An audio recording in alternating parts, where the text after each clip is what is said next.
جی بسم اللہ الرحمن الرحیم الحمد للہ رب العالمین والعاقبۃ للمتقین والصلاة والسلام علی اشرف الانبیاء والمرسلین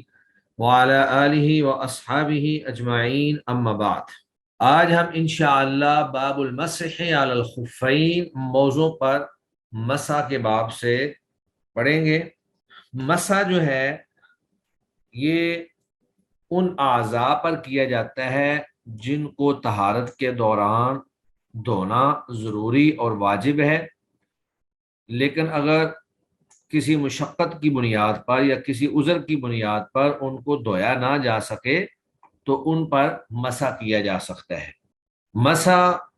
کے بارے میں تمام اہل علم جو ہیں ان کا اس بات پر اتفاق اور اجماع ہے کہ مسح جو ہے وہ کتاب و سنت سے یعنی قرآن مجید سے اور نبی کریم صلی اللہ علیہ وسلم کی احادیث مبارکہ سے ثابت ہے۔ اب ایک مسح تو یہ ہے کہ آپ سر کا مسح کریں یا پگڑی پہ مسح کریں، یا پھر اگر آپ کے اعضائے وضو میں سے کسی جگہ پر کوئی زخم ہوا ہو اور وہاں پہ آپ پانی استعمال نہ کر سکتے ہوں تو وہاں پر مسح کریں، وہ بھی سارے مسح ہی ہیں۔ لیکن اس باب میں خاص طور پر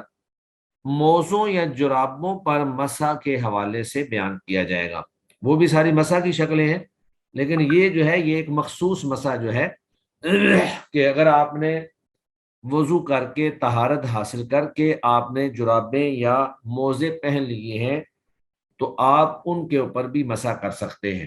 صرف شیعہ اور روافظ جو ہیں وہ اس کے منکر ہیں اور اس مسح کو تسلیم نہیں کرتے۔ حالانکہ تسلیم نہ کرنے کی کوئی وجہ نہیں ہے، جب اللہ رب العزت نے قرآن مجید کے اندر اور نبی کریم صلی اللہ علیہ وسلم کے عمل سے یہ ثابت ہے، اور پھر سیدنا علی رضی اللہ تعالی عنہ سے مروی حدیث کے اندر بھی ثابت ہے، تو اس سے شیعہ کے اس موقف کی تردید ہو جاتی ہے، رد ہو جاتا ہے کہ انہوں نے بلا دلیل جو ہے یہ موقف اپنایا ہوا ہے۔ قرآن مجید میں اللہ رب العزت فرماتے ہیں یا ایھا الذین آمنوا اذا قمتم الی الصلاۃ فاغسلوا وجوہکم وایدیکم الی المرافق، کہ اے ایمان والو جب تم نماز کے لیے کھڑے ہو تو اپنے منہوں کو اور اپنے ہاتھوں کو دھو لیا کرو کوہنیوں سمیت، وامسحوا برؤوسکم، اور اپنے سروں کا مسح کرو، وارجلکم الی الکعبین، اور اپنے پاؤں کو دھوو ٹخنوں تک۔ اور یہ جو لفظ ارجلکم ہے اس کے اندر دو قراءات ہیں۔ ایک قراءت ارجلکم زبر کے ساتھ ہے، تو جب یہ زبر کے ساتھ ہوگا تو اس کا معنی ہوگا کہ اپنے پاؤں کو دھوو، فاغسلوا وجوہکم کے اوپر اس کا عطف ہوگا۔ اور جو دوسری قراءت ہے وہ ارجلکم، تو پھر اس کا جو عطف ہے وہ برؤوسکم پر ہوگا کہ تم مسح کرو اپنے سروں کا بھی اور اپنے پاؤں کا بھی۔ تو پاؤں کا مسح جو ہے یہ مطلق نہیں ہے، یہ مخصوص حالت کے ہے، یعنی ایک قراءت جو ہے وہ عمومی حکم وضو کا بیان کر رہی ہے، اور دوسری قراءت جو ہے وہ وضو کا ایک مخصوص حکم جو ہے وہ بیان کر رہی ہے کہ جب آپ نے موزے پہنے ہوئے ہوں یا آپ نے جرابیں پہنی ہوئی ہوں تو پھر آپ جو ہے پاؤں کا مسح بھی کر سکتے ہیں جرابوں کے اوپر اور موزوں کے اوپر۔ اور نبی مکرم صلی اللہ علیہ وآلہ وسلم کی متعدد احادیث جو ہم آگے انشاءاللہ پڑھیں گے ان سے یہ بات ثابت ہوتی ہے کہ آپ صلی اللہ علیہ وسلم خود بھی مسح کیا کرتے تھے، اور آپ نے پھر صحابہ کرام کو بھی مسح کی مدت اور مسح کے بارے میں تفصیل کے ساتھ جو ہے وہ رہنمائی فرمائی۔ سب سے پہلی حدیث جو ہے وہ سیدنا مغیرہ بن شعبہ رضی اللہ تعالی عنہ کی ہی ہے۔ تو حضرت مغیرہ بن شعبہ رضی اللہ تعالی عنہ جو ہے یہ آپ صلی اللہ علیہ وآلہ وسلم کی خدمت کیا کرتے تھے، اور کئی سفروں کے اندر آپ جو ہیں آپ صلی اللہ علیہ وسلم کی خدمت پر مامور تھے۔ تو موزوں پر مسح کرنے کی شرط جو ہے وہ یہ ہے کہ وہ موزے آپ نے طہارت کی حالت میں پہنے ہوں، یعنی آپ نے پہلے مکمل وضو کیا ہو اور وضو کر کے مکمل طہارت حاصل کر کے آپ موزے پہن لیں، اور اس کے بعد پھر ان موزوں کے اوپر مسح ہوگا۔ لیکن اگر آپ نے طہارت کے بغیر ہی موزے پہن لیے ہیں، وضو نہیں کیا اور آپ نے موزے پہن لیے ہیں، تو پھر ان موزوں کے اوپر آپ مسح نہیں کر سکتے ہیں، کیونکہ وہ بغیر طہارت کے آپ نے پہنے ہیں۔ سیدنا مغیرہ بن شعبہ رضی اللہ تعالی عنہ سے روایت ہے، قال وہ فرماتے ہیں کنت مع النبی صلی اللہ علیہ وسلم، میں نبی کریم صلی اللہ علیہ وسلم کے ساتھ تھا، فتوضأ تو آپ نے وضو کیا،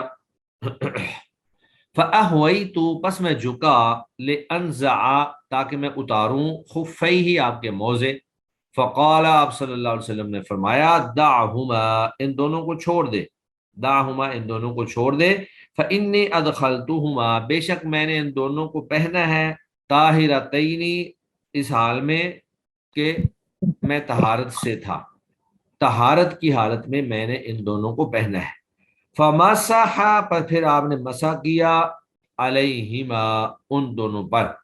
یا فإنی ادخلتہما میں نے اپنے دونوں پاؤں کو ان موضوع میں داخل کیا ہے، طاہرتین اس حال میں کہ وہ دونوں طہارت کی حالت میں تھے، تو آپ نے پھر اس پر مسح کیا۔ تو اس حدیث مبارکہ کے اندر بھی جو شرط موجود ہے موضوع پر مسح کرنے کی وہ یہ ہے کہ طہارت کی حالت میں پہنے ہوئے ہوں۔ متفق علیہ، یہ حدیث جو ہے متفق علیہ ہے، بخاری مسلم کے اندر موجود ہے۔ تو اس حدیث سے ہمیں موضوع پر مسح کرنے کا ثبوت جو ہے وہ معلوم ہوتا ہے۔ اب سوال یہ پیدا ہوتا ہے کہ اگر آپ نے بغیر وضو کے موزے پہن لیے ہیں اور آپ وضو کرنا چاہتے ہیں تو پھر آپ کیا کریں گے؟ تو پھر آپ پر لازم ہے کہ آپ ان موزوں کو اتاریں اور پورا وضو کریں، پاؤں کو بھی دھوئیں، اور پاؤں دھونے کے بعد پھر آپ جو ہیں موزے پہن لیں۔ تو جب آپ نے دوبارہ موزے پہن لیے تو پھر یہ جو آپ نے موزے پہننے سے پہلے وضو کیا تھا، جب تک یہ وضو قائم ہے اس وقت تک جو ہے آپ کو مسح کرنے کی ضرورت نہیں ہے، کیونکہ وضو ابھی تک قائم ہے۔ اور جب وضو ٹوٹ جائے گا پھر آپ باقی وضو تو سارا کریں گے، ہاتھ دھوئیں گے، کلی کریں گے، ناک میں پانی چڑھائیں گے، منہ دھوئیں گے، سر کا مسح، کانوں کا مسح، اور اسی طرح بازو، یہ سارے آپ دھوئیں گے، لیکن پاؤں نہیں دھوئیں گے۔ پاؤں جو ہیں وہ پھر آپ ان موزوں کے اوپر جو ہے یا جرابوں کے اوپر جو ہے آپ مسح کر لیں گے۔ تو اس حدیث سے ہمیں چند ایک اہم نکات اور فوائد جو ہیں وہ حاصل ہوتے ہیں۔ پہلا نقطہ اور فائدہ یہ حاصل ہوتا ہے کہ آپ کسی آزاد آدمی سے بھی خدمت لے سکتے ہیں، بشرطے کہ وہ اس میں کوئی عار اور کوئی مشقت محسوس نہ کرے، بلکہ وہ اس خدمت کو اپنے لیے باعث سعادت جو ہے وہ سمجھتا ہو۔ تو حضرت مغیرہ بن شعبہ رضی اللہ تعالیٰ عنہ ایک آزاد انسان تھے، لیکن آپ صلی اللہ علیہ وآلہ وسلم کی وہ خدمت کیا کرتے تھے، اور بڑی خوشی سے، خندہ پیشانی سے، انتہائی اپنے لیے سعادت اور خوشی سمجھ کر وہ یہ کام کیا کرتے تھے۔ اسی طرح یہ بات بھی ہمیں معلوم ہوئی کہ حضرت مغیرہ بن شعبہ جو ہیں وہ اللہ کے نبی کے خادموں کی صف میں شامل ہیں۔ آپ کو یہ شرف حاصل ہے کہ آپ صلی اللہ علیہ وسلم کی خدمت کرنے والے جو خدام تھے، جیسے حضرت انس بن مالک تھے، تو آپ رضی اللہ تعالی عنہ یعنی مغیرہ بن شعبہ بھی ان میں شامل تھے۔ اور اس حدیث سے یہ بات بھی معلوم ہوئی کہ آپ صلی اللہ علیہ وآلہ وسلم نے مطلق طور پر یہ نہیں کہا کہ چھوڑ دیں ان کو، بلکہ اس کی علت بیان فرمائی کہ کیوں آپ نے منع کیا۔ کیونکہ بسا اوقات ایسا بھی ہوتا ہے کہ ایک انسان کو اگر آپ بغیر کوئی وجہ اور پس منظر بیان کیے اگر کسی کام سے منع کر دیں تو اس کے دل میں یہ بات جاتی ہے کہ پتہ نہیں مجھے کیوں منع کیا گیا ہے، شاید مجھ سے کوئی غلطی ہو گئی ہے۔ تو یہ آپ صلی اللہ علیہ وسلم کا حسن تعلیم تھا، اور آپ دوسروں کی دلداری تھی کہ آپ نے اس کی علت بیان کی کہ میں نے وضو کر کے طہارت کی حالت میں دونوں موزے پہنے ہیں، لہٰذا اب ان کے اوپر مسح کروں گا اور ان کو اتار کر پاؤں نہیں دھوؤں گا۔ اور پھر اس سے یہ بات بھی ہمیں واضح طور پر معلوم ہو گئی کہ موزوں پر مسح کرنے کی جو بنیادی شرط ہے وہ یہ ہے کہ آپ نے موزے جو ہیں وہ طہارت کی حالت میں پہنے ہوں۔ جب آپ طہارت کی حالت میں موزے پہنیں گے تو پھر آپ ان کے اوپر مسح کر سکتے ہیں، ورنہ آپ اس کے اوپر مسح نہیں کر سکتے ہیں۔ اس حدیث سے یہ بات بھی ہمیں معلوم ہوتی ہے کہ اگر آپ نے موزے پہنے ہوں تو افضل یہ ہے کہ آپ ان کے اوپر مسح کریں،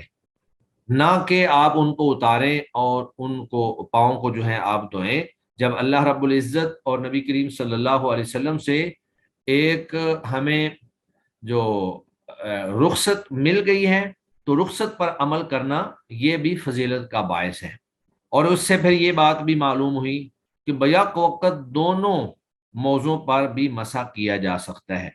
اگرچہ بہتر تو یہ ہے کہ پہلے آپ دائیں پاؤں کا مسح کریں اور اس کے بعد آپ بائیں پاؤں کا مسح کریں، لیکن اگر آپ دونوں پاؤں کا اکٹھا مسح کر لیتے ہیں، دائیں پاؤں کا جو ہے وہ دائیں ہاتھ کے ساتھ اور بائیں پاؤں کا جو ہے وہ بائیں ہاتھ کے ساتھ، تو دونوں کا بھی آپ مسح کر سکتے ہیں، اس میں کوئی حرج والی بات نہیں ہے۔ اور مسح کرنے کا طریقہ یہ ہے کہ آپ اپنے ہاتھوں کو گیلا کر لیں، تر کر لیں، اور پھر انگلیاں کھول کر جو ہے موزوں کے بالکل ابتدا سے، یعنی جہاں پہ پاؤں کی انگلیاں ہیں وہاں سے شروع کریں اور ان کو کھینچ کر اوپر جو ہے وہ پنڈلی کی طرف لے جائیں۔ تو یہ موزوں کے اوپر مسح کرنے کا طریقہ ہے۔ اب اس کے بعد پھر اگلی حدیث جو ہے وَلِلْأَرْبَعَةِ عنہ، اور چار ائمہ کرام سے، انہی سے یعنی مغیرہ بن شعبہ سے روایت ہے سوائے نسائی کے، کہ ان نبی صلی اللہ علیہ وسلم، بے شک نبی کریم صلی اللہ علیہ وسلم نے مسح اعلی الخف واسفلہ، کہ آپ نے موزوں کے اوپر بھی مسح کیا اور موزوں کے نیچے بھی مسح کیا۔ لیکن یہ حدیث جو ہے وفی اسنادہ ضعف، اس حدیث کی سند کے اندر ضعف ہے، یہ حدیث ضعیف ہے۔ تو جو حدیث ضعیف ہوتی ہے وہ قابل حجت نہیں ہوتی ہے، اور اس سے پہلے جو حدیث گزری ہے وہ بالکل صحیح متفق علیہ حدیث ہے، اور اس کے اندر جو الفاظ ہیں فَمَسَحَ عَلَيْهِمَا، پاؤں کے اوپر جو ہے آپ نے مسح کیا، اور اس کے بعد پھر دیگر صحیح احادیث جو آگے آ رہی ہیں ان کے اندر بھی اس بات کا تذکرہ ہے، جس طرح کہ اس سے اگلی حدیث سیدنا علی رضی اللہ تعالی عنہ کی ہے،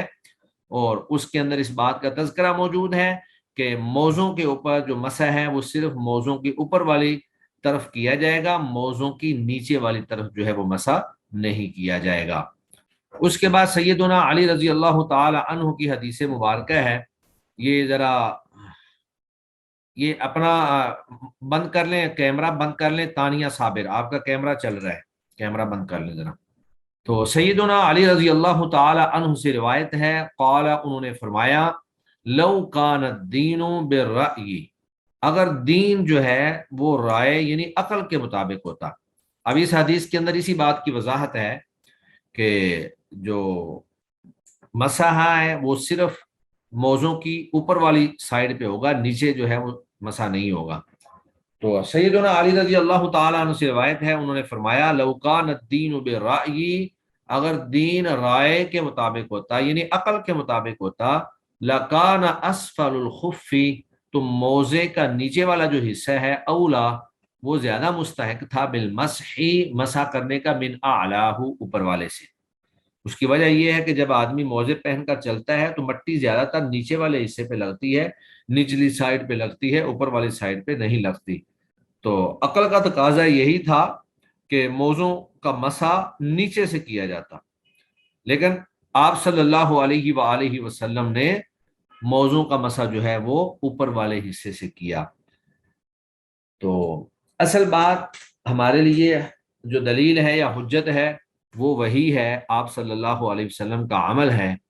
نہ کہ ہماری اپنی عقل یا اپنی رائے ہے۔ ایک بات اگر ہماری عقل میں سمجھ آ جاتی ہے تو اچھی بات ہے، لیکن اگر عقل میں سمجھ نہ آئے تو آپ نے اسی کے مطابق عمل کرنا ہے جس طرح آپ صلی اللہ علیہ وسلم نے ہمیں بتایا ہے۔ تو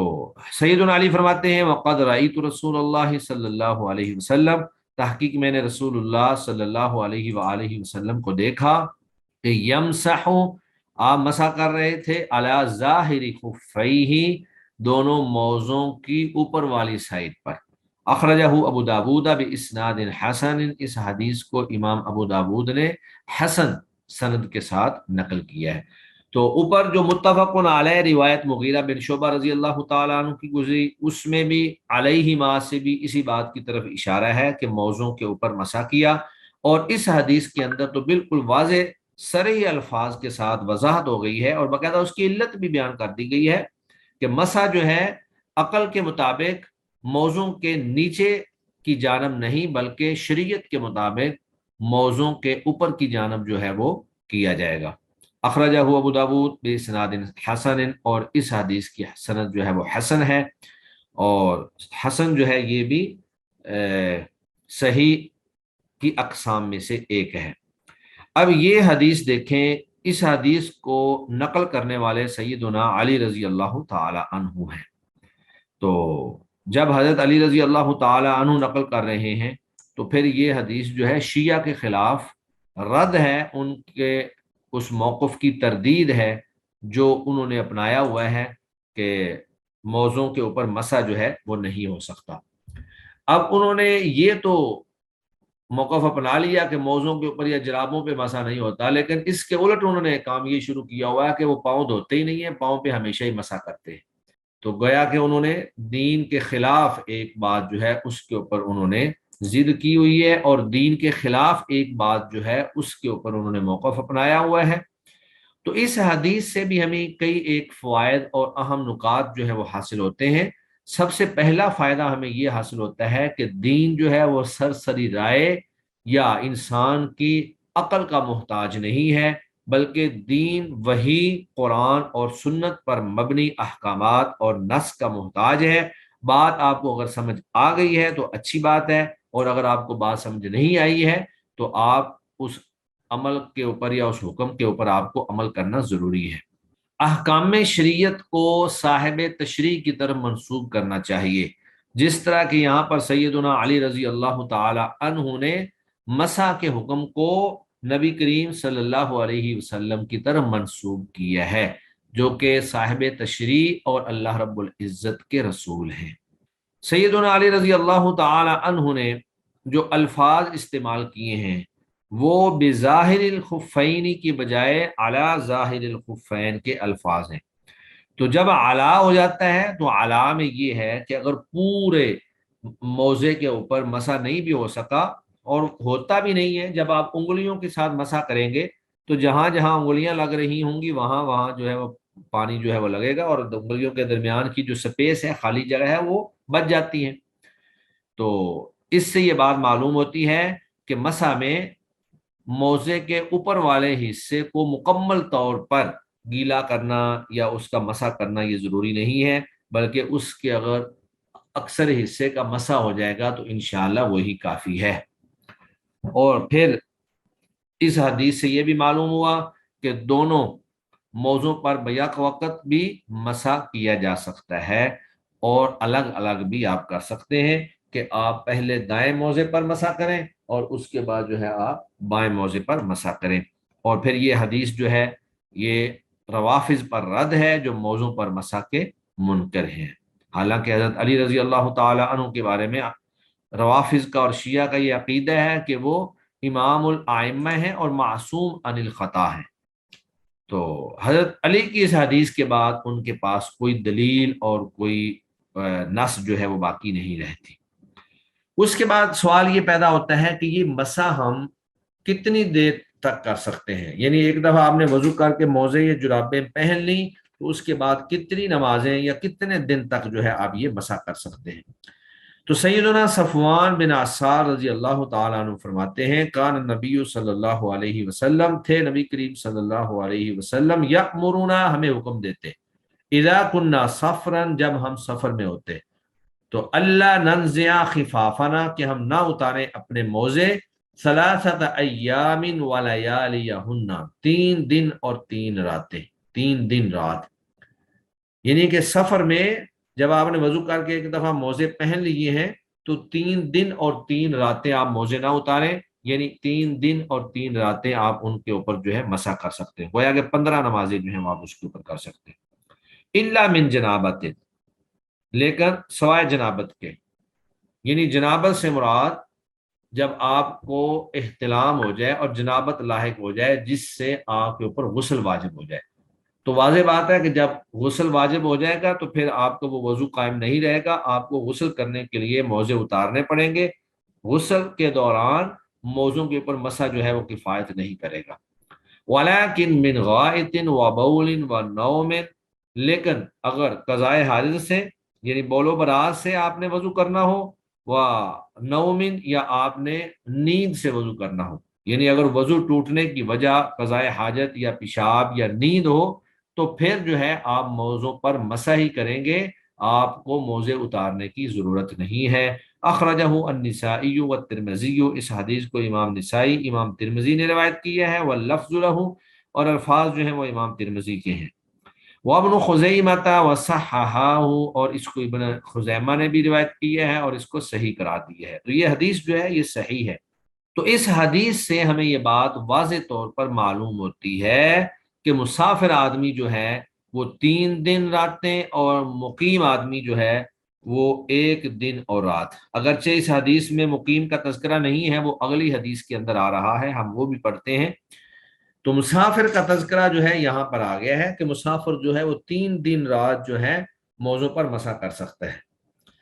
اور موضوع پر مسح شروع کب ہوگا، یہ مسئلہ آپ سمجھ لیں اچھی طرح کہ آپ نے وضو کیا، موزے پہن لیے، اب جب تک آپ کا یہ وضو قائم ہے تو آپ اسی وضو کے ساتھ نمازیں پڑھتے رہیں گے، 1 2 3 4 جتنی بھی آپ نے پڑھ لی۔ پھر آپ کا یہ وضو ٹوٹ گیا، تو جب وضو ٹوٹا ہے تو وضو ٹوٹنے کی وجہ سے پھر آپ نے جب نماز پڑھنی ہے اور وضو کرنا ہے تو اس وضو میں آپ مسح کریں گے، اور اس وضو سے جو آپ نے مسح کیا ہے اس مسح سے آپ کے مسح کی جو ابتدا ہے وہ ہو گئی۔ اب اس مسح سے لے کر آپ نے مقیم ہیں تو 1 دن اور رات، اور اگر آپ مسافر ہیں تو 3 دن اور رات وہ آپ نے پورے کرنے ہیں۔ مثلا ایک بندے نے نماز فجر پہ وضو کیا، اب اس کا وضو قائم تھا، اس نے موزے بھی پہن لیے، اس نے اسی وضو سے ظہر بھی پڑھی، اسی وضو سے عصر بھی پڑھی، اسی وضو سے مغرب بھی پڑھی۔ اگرچہ ایسا ممکن نہیں ہوتا ہے، لیکن اگر کوئی بندہ اہتمام کرے اور احتیاط سے دھیان رکھے اپنے وضو کا، اور وہ ساری نمازیں جو ہے پڑھ لیتا ہے، اور عشاء مغرب کے بعد اس کا وضو ٹوٹ گیا، اب اس نے پہلی نماز جو اس وضو سے پڑھی ہے وہ اس نے عشاء پڑھی ہے، یعنی جو دوبارہ وضو کیا اور اس نے مسح کر کے وضو مکمل کیا وہ اس نے عشاء پڑھی ہے، تو پھر عشاء اس کی پہلی نماز شمار ہوگی، فجر پہلی نہیں ہوگی جس میں اس نے وضو کر کے موزے پہنے تھے۔ تو اس حدیث سے ہمیں کئی ایک چیزیں معلوم ہوتی ہیں۔ پہلی بات تو یہ معلوم ہوتی ہے کہ شریعت اسلامیہ جو ہے وہ جہاں بھی مشقت ہوتی ہے وہاں پر آسانی پیدا کر دیتی ہے۔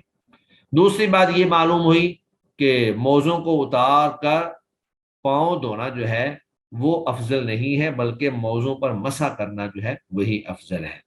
اور اس حدیث میں موزوں پر مسح کی مدت جو ہے وہ 3 دن 3 رات ہے،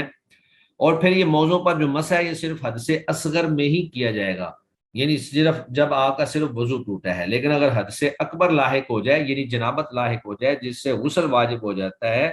تو اس شکل میں پھر غسل کرنا پڑے گا اور موزے اتارنے پڑیں گے، یہ آپ کا مسح جو ہے آپ کے لیے کافی نہیں رہے گا۔ ہاں البتہ پیشاب، پخانہ، بول اور اسی طرح نیند جو ہے وہ ناقض وضو ہے، تو اس سے وضو ٹوٹ جائے گا، اور اگر آپ اس سے وضو کرتے ہیں تو اس وضو میں آپ نے مسح کرنا ہے۔ تو پچھلی حدیث کے اندر تو مسافر کے لیے 3 دن رات کا بیان تھا، اور یہ حدیث مبارکہ جو ہے سیدنا علی رضی اللہ تعالی عنہ سے اس میں مقیم کے لیے مدت بیان کی گئی ہے۔ وعن علی رضی اللہ تعالی عنہ، سیدنا علی رضی اللہ تعالی عنہ سے روایت ہے، انہوں نے کہا جعل النبی، مقرر کیا اللہ کے نبی نے، 3 ایام ولیالیہن، 3 دن اور رات، للمسافر، مسافر کے لیے، ویوما ولیلۃ للمقیم، اور 1 دن اور 1 رات مقیم کے لیے، یعنی فی المسح، یعنی کہ یہ مدت جو ہے مقرر کی فی المسح علی الخفین، موزوں پر مسح کرنے کے بارے میں۔ تو اخرجہ مسلم، اس حدیث کو امام مسلم نے روایت کیا ہے، اور یہ حدیث جو ہے یہ بھی صحیح ہے، اور جس طرح کے بخاری مسلم کی ساری روایات صحیح ہیں، یہ بھی انہی میں سے ایک صحیح ہے۔ اسی طرح اس سے اگلی حدیث جو ہے اس میں بھی نبی کریم صلی اللہ علیہ وآلہ وسلم نے مسح کا ہی تذکرہ کیا ہے۔ وعن ثوبان، سیدنا ثوبان سے روایت ہے، انہوں نے کہا بعث رسول اللہ صلی اللہ علیہ وسلم سریۃ، اللہ کے نبی نے ایک جہادی دستہ روانہ فرمایا، فامرہم، تو آپ نے ان کو حکم دیا، ان یمسحوا، کہ وہ مسح کریں، علی العصائب، اپنے اماموں پر، یعنی پگڑیوں پر بھی مسح کر سکتے ہیں، یعنی الامائم یعنی اماموں پر، والتساخین، اور تساخین پر بھی۔ تو تساخین اصل میں کہتے ہیں پٹیوں کو، ان گرم کپڑوں کو جو گرمی کے حاصل کرنے کے لیے یا سردی سے بچنے کے لیے جسم پر باندھ لیے جائیں، یعنی الخفاف۔ راوی نے تو اس کی وضاحت کی ہے کہ اس سے مراد جو ہیں وہ موزے ہی ہیں، لیکن تساخین سے مراد ہر وہ کپڑا جیسے جراب یا ہر وہ چیز ہو سکتی ہے جو انسان اپنے اعضاء پر گرمی حاصل کرنے کے لیے، یا اگر کوئی زخم وغیرہ لگ گیا ہے تو اس زخم کو پانی وغیرہ سے بچانے کے لیے استعمال کرتا ہے۔ تو اعضائے وضو پر اگر کوئی زخم لگ جائے اور اس کے اوپر آپ نے پٹی باندھی ہوئی ہے تو ان کے اوپر بھی آپ مسح ہی کریں گے۔ اگرچہ یہ مسح جو ہے یہ جب تک وہ زخم موجود ہے تب تک یہ مسح ہوتا رہے گا، اس کی مدت کوئی نہیں ہے، یہ مستقل آپ کرتے رہیں گے۔ اور جو موزوں کا مسح ہے وہ پھر مقیم کے لیے 1 دن رات اور مسافر کے لیے 3 دن رات۔ اس کے بعد پھر حدیث مبارکہ، اگرچہ پچھلی حدیث میں بھی یہ تذکرہ آ گیا تھا کہ اگر جنابت لاحق ہو جائے تو پھر آپ نے موزوں پر مسح نہیں کرنا بلکہ موزے اتار کر آپ نے غسل کرنا ہے۔ تو یہاں الگ سے مستقل حدیث جو ہے صاحب کتاب لائے ہیں جو سیدنا عمر رضی اللہ تعالی عنہ سے ثابت ہے۔ وعن عمر، سیدنا عمر رضی اللہ تعالیٰ عنہ سے روایت ہے موقوفاً یعنی ان سے موقوفاً ہے، وہ انس، اور انس سے مرفوع ثابت ہے، یعنی اللہ کے نبی کی طرف وہ اس کی نسبت کرتے ہیں کہ وہ یہ ہے کہ اذا توضأ احدکم، جب وضو کرے تم میں سے کوئی ایک، ولبس خفیہ، اور اس نے موزے پہنے ہوں، فلیمسح علیہما، پس اس کو چاہیے کہ وہ ان پر مسح کر لے، ولیصلی فیہما، اور وہ ان میں نماز پڑھے، ولا یخلعہما، اور وہ انہیں نہ اتارے ان شاء، اگر چاہے تو، الا من جنابت، سوائے جنابت سے، یعنی اگر جنابت لاحق ہو جائے تو پھر اس کو اتارنا ضروری ہے۔ اس سے اگلی حدیث جو ہے اس کے اندر بھی جو مدت ہے مسح کی وہی بیان کی گئی ہے، یعنی ایک ہی معنی کی 3-4 احادیث جو ہیں وہ یہاں آ گئی ہیں۔ سیدنا ابو بکر رضی اللہ تعالیٰ عنہ سے روایت ہے، وہ اللہ کے نبی سے روایت کرتے ہیں کہ انہ رخص للمسافر، کہ اللہ کے نبی نے رخصت دی مسافر کو 3 ایام و لیالیہن، 3 دن اور رات، وللمقیم، اور مقیم کو یوما و لیلۃ، 1 دن اور رات، اذا تطہر، کہ جب بھی وہ طہارت حاصل کرے، فلابسا، پس وہ پہن لے، خفیہ، اپنے موزے، یعنی وضو کر کے وہ موزے پہن لیں، اور اس کے بعد پھر رخصت کیا ہے کہ یمسح علیہما، کہ وہ ان دونوں موزوں پر مسح کرے۔ تو اس حدیث کو امام دارقطنی نے روایت کیا ہے اور امام ابن خزیمہ نے اس کو صحیح قرار دیا ہے۔ میٹنگ ختم ہونے سے پہلے ہم ساری احادیث جو ہیں وہ پڑھ چکے تھے، صرف ایک حدیث باقی ہے۔ یہ حدیث جو ہے اس حدیث مبارکہ کے اندر ایک مسئلہ جو ہے وہ باقی احادیث سے ذرا مختلف بیان کیا گیا ہے، لیکن یہ یاد رکھیں کہ یہ حدیث مبارکہ جو ہے یہ ضعیف ہے، اور جب یہ حدیث ضعیف ہے تو ہم اس کے اوپر عمل کرنے کی بجائے ان صحیح احادیث کو تسلیم کریں گے یا ان کے اوپر عمل کریں گے جو اس سے پہلے ہم متفقن علیہ یا بخاری مسلم کی پڑھ چکے ہیں۔ تو یہ حدیث عن ابی بن عمارۃ، ابی بن عمارہ رضی اللہ تعالی عنہ سے روایت ہے، انہ قال، انہوں نے کہا، یا رسول اللہ، اے اللہ کے رسول، امسح علی الخفین، کیا میں موزوں پر مسح کروں؟ قال نعم، تو آپ صلی اللہ علیہ وسلم نے فرمایا کہ ہاں، موزوں پر مسح کر لیا کرو۔ قال یوما، انہوں نے پوچھا کہ 1 دن؟ قال نعم، تو آپ نے فرمایا کہ ہاں 1 دن کر لو۔ قال و یومین، انہوں نے پوچھا کہ کیا 2 دن؟ قال نعم، تو آپ نے فرمایا کہ ہاں کر لیا کرو۔ قال و ثلاثۃ ایام، تو انہوں نے پوچھا کہ کیا 3 دن تک؟ تو آپ نے فرمایا کہ نعم، ہاں یہاں تک تو ٹھیک ہے، لیکن آگے جو لفظ ہے نا، وما شئتا، اور جب تک آپ چاہیں، تو یہ اتنے الفاظ جو ہیں یہ صحیح احادیث کے مخالف ہیں جو پیچھے صحیح احادیث گزری ہیں۔ اخرجہ ابو داود، اس حدیث کو امام ابو داود نے روایت کیا ہے، وقال، اور ساتھ ہی یہ فرمایا ہے کہ لیس بالقوی، یہ حدیث جو ہے یہ مضبوط نہیں ہے، یعنی یہ حدیث جو ہے یہ ضعیف ہے۔ تو آج کا ہمارا باب المسح علی الخفین جو ہے وہ الحمدللہ مکمل ہو گیا ہے۔ اس کے بعد آگے جو ہے باب نواقض الوضو ہم انشاءاللہ نیکسٹ لیکچر میں پڑھیں گے، لیکن آج کے ہمارے پورے باب کا جو خلاصہ ہے وہ یہ ہے کہ موضوع پر مسح کرنا اللہ کے نبی سے بھی ثابت ہے، صحابہ کرام سے بھی ثابت ہے، سیدنا علی رضی اللہ تعالیٰ عنہ سے بھی ثابت ہے، قرآن مجید سے بھی ثابت ہے،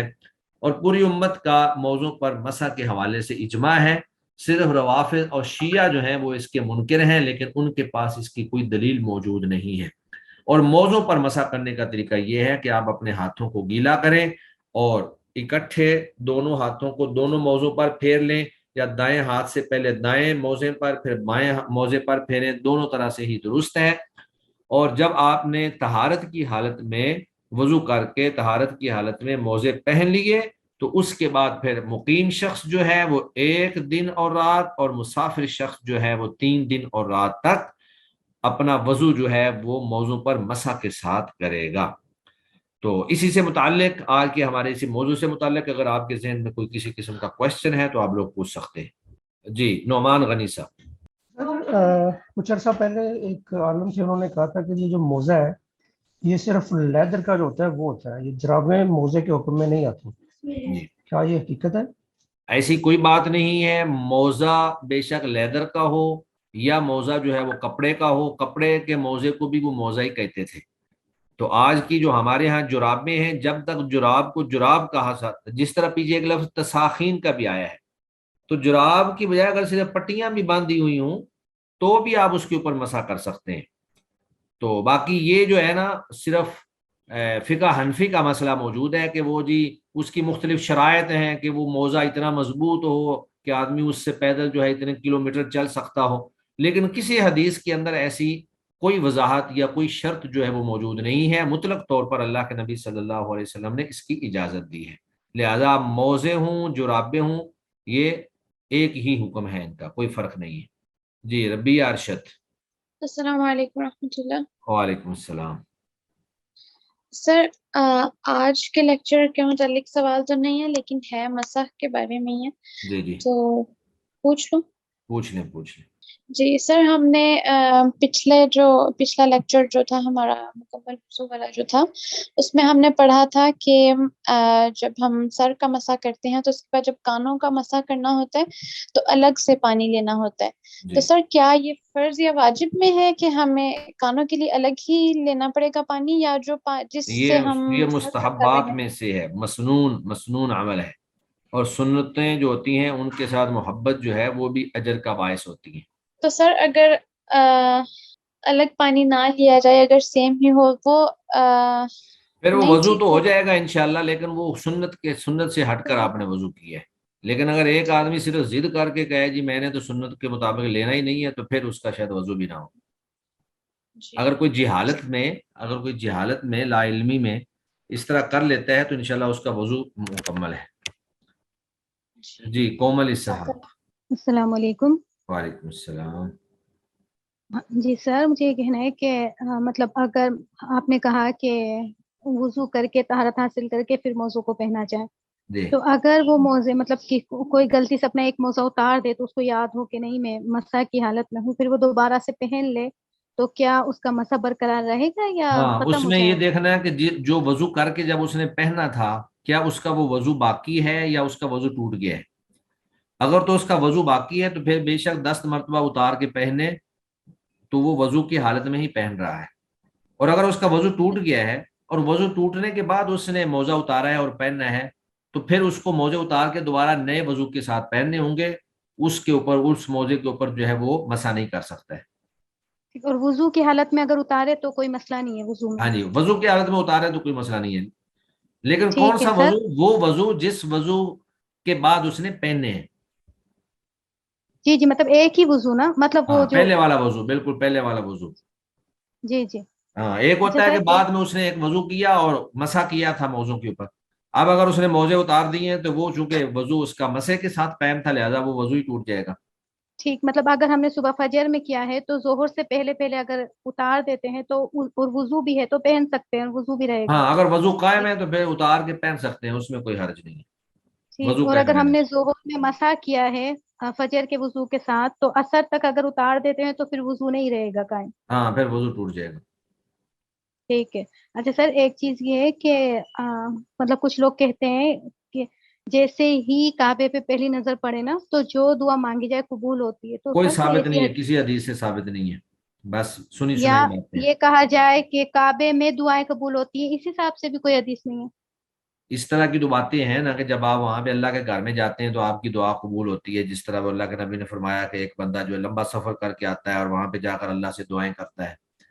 تو اس طرح کی جو اشارتاً روایات موجود ہیں، لیکن سیدھی سادھی کوئی اس طرح کی روایت نہیں ہے کہ وہاں پہ جا کر ہر دعا قبول ہوتی ہے. ٹھیک ہے سر، جزاک اللہ. چلیں جی، ابھی نماز کا ٹائم ہونے والا ہے، 5 منٹ باقی ہیں صرف، تو جلدی سے چلیں. میں نے وضو بھی کرنا ہے. ایک سوال صرف فاطمہ ذوالفقار، آپ ایک ہی سوال کر سکتی ہیں، اس کے بعد پھر اور کوئی بندہ سوال نہ کرے. جی جلدی السلام سے. علیکم سر. جو یہ لوگ حنفی فقہ آپ نے بولا ہے نا کہ وہ کہتے ہیں کہ صرف چمڑے کے موزے ہوں، تو ان کی کیا دلیل ہوتی ہے کہ وہ ایسا کوئی کیوں دلیل کہتے نہیں ہیں؟ ہے. ابھی ہم نے جتنی احادیث پڑھی ہیں کسی کے اندر خفین میں چمڑے کا تذکرہ نہیں ہے. سر جو یہ ورڈ ہے خفین، اس کو اگر شاید اس کو کچھ کہتے ہوں کہ اس کا کوئی ڈیفائن کرتے ہوں کہ ڈکشنری میننگ اس کے کیا ملتے ہیں. مسئلہ یہ ہے کہ اس دور میں جیسے موزے یا جرابیں ملتی تھیں، یہ آج کل جو جرابیں ہیں یہ تو انتہائی جدید دور کا جدید چیزیں ہیں نا. اس دور میں تو کپڑے، لوگوں کے پاس کپڑے ہی نہیں ہوتے تھے، یا کپڑے بننا انتہائی مشکل کام تھا. جرابیں ایک اعلیٰ اور نفیس ترین چیز ہے، تو پھر وہ چمڑے سے اس طرح کی چیزیں بنا لیتے تھے. ہاں صحیح. چلیں جی، سبحانک اللہم و بحمدک، اشہد ان لا الہ الا انت، استغفرک و اتوب الیک. السلام علیکم ورحمۃ اللہ وبرکاتہ.